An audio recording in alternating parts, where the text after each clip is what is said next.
Hello everyone, my name is Sunaina. So today's topic of choice is fetal circulation. This fetal circulation come under your child health nursing. So what is fetal circulation?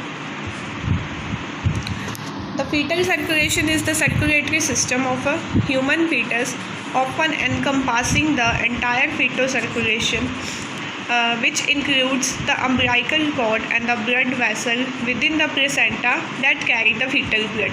अब कोई भी circulation है जो foetus में हो रही है, foetus मतलब जो बेबी है जब वो वूम में होता है तो उसको कहते हैं हम फीटस, ठीक है। जो सर्कुलेशन ब्लड की सर्कुलेशन फीटस में हो रही है जिसमें ब्लड मदर के प्लेसेंटा के थ्रू पहुंचता है उसे कहते हैं हम फीटल सर्कुलेशन, ठीक है। अब फीटल सर्कुलेशन में दो तीन चीज़ें कुछ ऐसी हैं जो एक नॉर्मल अडल्ट ह्यूमन बीइंग में नहीं होती, ठीक है। वो क्या है आज देखते हैं वो।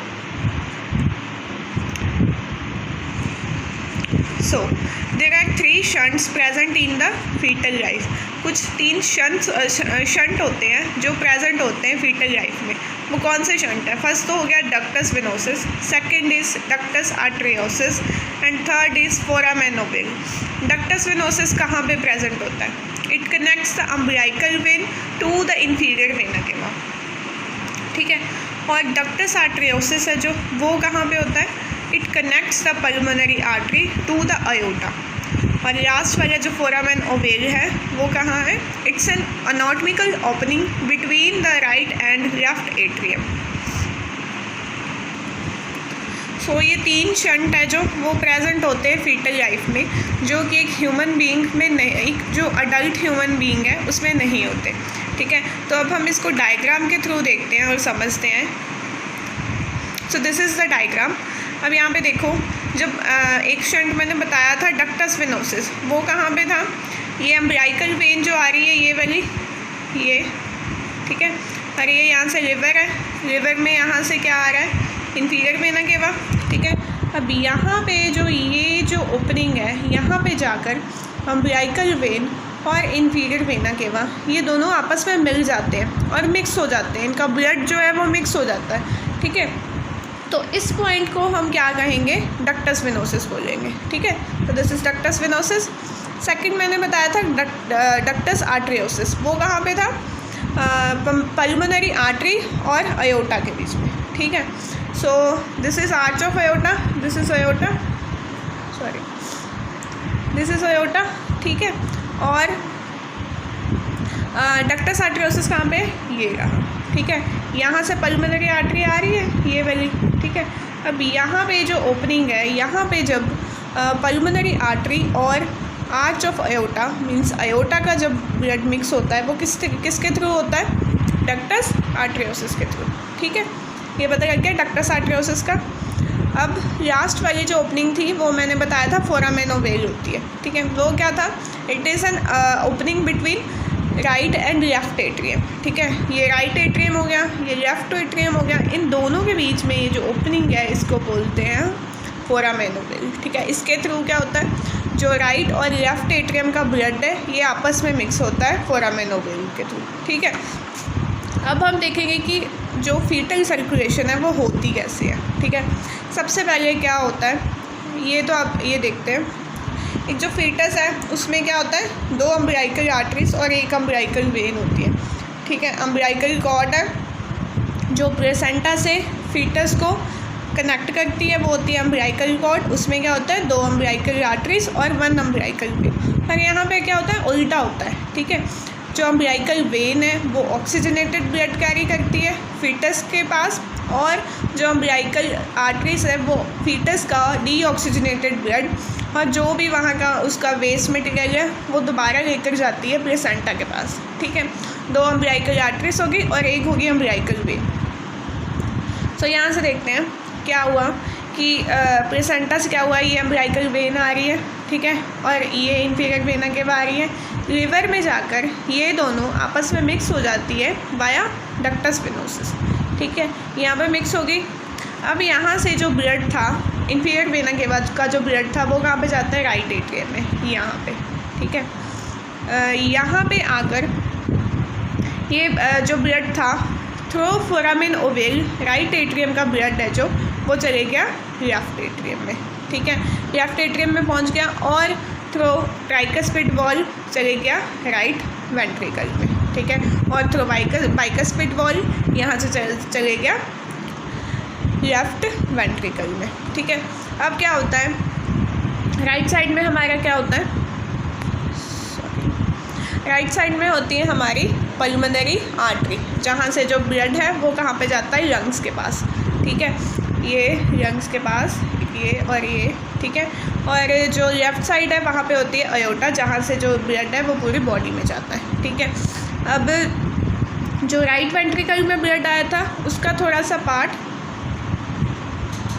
पहुँच गया लंग्स पे, ठीक है, और जो लेफ्ट वेंट्रिकल में ब्लड आया था वो जाना है बॉडी में। अब मैंने बताया था कि यहाँ पर एक और अबनॉर्मल ओपनिंग होती है, वो कौन सी होती है, डक्टस आर्टरियोसिस, ठीक है, ये वाली डक्टस आर्टरियोसिस। वो मैंने क्या बताया था कि वो किस में होती है, एक तो होती है पल्मोनरी आर्टरी और डिसेंडिंग अयोटा के बीच में, ठीक है, ये पल्मोनरी आर्टरी और ये डिसेंडिंग अयोटा, इन दोनों के बीच में ये जो ओपनिंग है वो है डक्टस आर्टरियोसिस। अब जो राइट वेंट्रिकल का ब्लड है और जो लेफ्ट वेंट्रिकल का ब्लड है ये क्या है, आपस में मिक्स हो गए थ्रू डक्टस आर्टरियोसिस, ठीक है। अब ये मिक्स हो गए तो हम सोचेंगे कि ये तो मिक्स ब्लड जा रहा है बॉडी में, पर ऐसा नहीं है। मैंने आपको बताया था कि ये जो अम्बिलिकल वेन है वो कैरी करती है ऑक्सीजनेटेड ब्लड, ठीक है, ये जो मतलब कि जो बॉडी में ब्लड जा रहा है वो जाएगा ऑक्सीजनेटेड, ठीक है, समझ में आई, ठीक है। तो अब डक्टस आर्टरियोसिस के थ्रू ये ब्लड मिक्स हो गया। अब अयोटा क्या है, अयोटा पूरी बॉडी को सप्लाई करता है, तो पूरी बॉडी में चले जाएगा ऑक्सीजनेटेड ब्लड, ठीक है, ये चले गया बॉडी में। अब बॉडी में जाकर जब वहाँ से वापस जाना है ब्लड, वो किसके थ्रू जाएगा, अम्बिलिकल आर्टरीज के थ्रू, ठीक है। अब इसको हम एक पूरे चार्ट में देखते हैं। हाँ, तो ये है पाथवे, क्या है, oxygenated blood from the placenta through the umbilical vein reach the fetus, ठीक है। अब इन द लिवर क्या हुआ था, जो इन्फीरियर वेना केवा थी वो मिक्स हो गई थी, इन्फीरियर वेना केवा का ब्लड मिक्स हो गया था, ठीक है, receives deoxygenated blood from the portal vein through ductus venosus, ठीक है, इन्फीरियर वेना केवा का ब्लड डक्टस वेनोसिस के थ्रू अम्बिलिकल वेन में मिक्स हो गया था, ठीक है।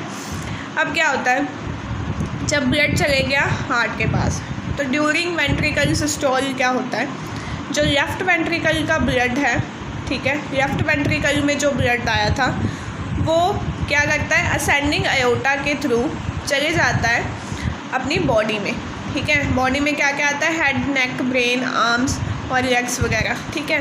और जो राइट वेंट्रिकल का ब्लड था वो क्या करता है, पल्मोनरी आर्टरी के थ्रू, उसमें जो ओपनिंग थी डक्टस आर्टरियोसिस, उसके थ्रू क्या कहाँ चले गया था, मिक्स हो गया था अयोटा के पास, ठीक है। अब ये दोनों ये वाला ब्लड भी कहाँ पे पहुँच गया है, बॉडी में पहुँच गया है, ठीक है। अब वहाँ से थ्रू हाइपोगैस्ट्रिक आर्टरी ये बनाते हैं अम्बिलिकल आर्टरीज, और अम्बिलिकल आर्टरीज के थ्रू जो ब्लड होता है वो कहाँ पे चले जाता है, कहाँ पे पहुँचता है, यस, प्लेसेंटा के पास, ठीक है। ये होती है फीटल सर्कुलेशन। इसमें जो 3 मेन पार्ट्स थे, ठीक है, 3 जो डिफरेंसेस थे फ्रॉम ह्यूमन अडल्ट से, उसमें वो क्या थे, एक तो डक्टस वेनोसिस, एक हो गया डक्टस आर्टरियोसिस, और एक लास्ट हो गया फोरामेन ओवेल, ठीक है। अच्छा, तो अब कार्डियक आउटपुट क्या होता है, ड्यूरिंग फीटल लाइफ जो कार्डियक आउटपुट होता है वो होता है 350 पर kg पर मिनट, ठीक है, और बर्थ के टाइम पे क्या होता है 500 ml पर मिनट, ठीक है। ड्यूरिंग फीटल लाइफ मतलब कि जब बेबी मदर के वूम में है तब होता है 350 ml पर kg पर मिनट, और उसके बर्थ के बाद में क्या होता है 500 ml पर kg पर मिनट, मतलब जो एक अडल्ट का होता है उतना ही आ जाता है, ठीक है। अच्छा, अब क्या होता है कि जब बर्थ के बाद में जब कॉर्ड कट हो जाती है, अम्बिलिकल कॉर्ड कट हो जाती है, इसका मतलब क्या हुआ कि जो अम्बिलिकल आर्टरी और अम्बिलिकल वेन्स है वो भी कट हो जाती है। उसका क्या प्रोसीजर होता है, उसमें क्या होता है clamping of the cord shuts down the low pressure system. अब क्या होता है, जब फीटल लाइफ में प्रेशर राइट साइड में ज़्यादा होता है as compare to left side. क्यों? क्योंकि जो लंग्स होती है वो वर्किंग नहीं होती है। पर जब फीटस का जब एक बेबी बॉर्न होता है उसकी लंग्स वर्किंग उसकी स्टार्ट हो जाती है लंग्स की, ठीक है। तो जो लेफ़्ट साइड में प्रेशर होता है वो इंक्रीज़ कर जाता है as compare to right side, ठीक है।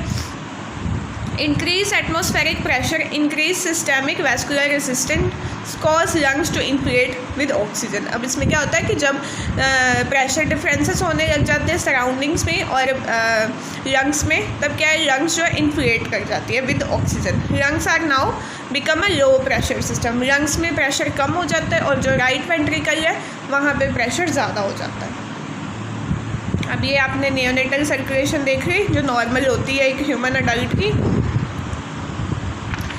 अच्छा, तो अब ये जो चेंजेस थे डक्टस आर्टरियोसिस, वेनोसिस और फोरामेन ओवल, इसकी क्लोजर कब होती है, ठीक है। डक्टस आर्टरियोसिस की क्लोजर कब होती है?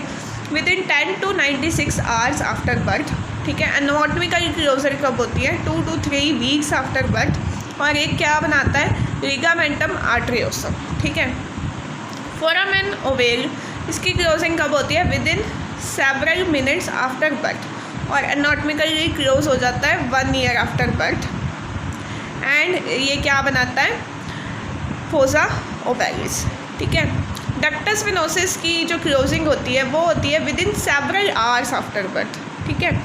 और इसकी एनाटॉमिकल क्लोजर होता है 3 to 7 डेज़ के अंदर अंदर। और ये क्या बनाता है? लिगामेंटम वेनोसम बनाता है, ठीक है। अब मैंने आपको बता दिया कि फीटल और इन्फेंट, जो फीटस था और जो इन्फेंट है, फीटस मतलब जब बेबी मदर के वूम के अंदर है, और इन्फेंट मतलब जब वो बाहर आ चुका है, मतलब जब उसका बर्थ हो चुका है। तो इसमें इन दोनों की सर्कुलेशन में क्या डिफरेंस होता है? फीटस जो होता है लो प्रेशर सिस्टम होता है, इन्फेंट में जो सर्कुलेशन सिस्टम होता है वो हाई प्रेशर सिस्टम होता है, ठीक है। राइट टू लेफ़्ट शंटिंग होती है। क्यों? क्योंकि राइट साइड का प्रेशर ज़्यादा होता है फीटल लाइफ में और लेफ़्ट का कम, और इसका ही वाइस वर्सा हो जाता है इन्फेंट में, ठीक है। फीटस में जो लंग्स होती है वो फंक्शनल नहीं होती और इन्फेंट की जो लंग्स होती है वो फंक्शनल होती है, ठीक है। Increased pulmonary resistance, pulmonary resistance increase होती है। क्यों? क्योंकि प्रेशर जो होता है ज़्यादा होता है राइट साइड में, और यहाँ पे इन्फेंट में क्या होता है? पल्मोनरी रेजिस्टेंस कम होती है, क्योंकि अब जो लेफ़्ट साइड का प्रेशर है वो हो गया है ज़्यादा। लास्ट पॉइंट है decreased systemic resistance. Fetal life में सिस्टेमिक रेजिस्टेंस कम होती है क्योंकि राइट साइड का प्रेशर ज़्यादा होता है, और सेम इन्फेंट में इंक्रीज़ हो जाती है सिस्टेमिक रेजिस्टेंस क्योंकि लेफ़्ट साइड का प्रेशर इंक्रीज़ हो जाता है, ठीक है। So this was all about fetal circulation. I hope you liked the video. Thank you so much.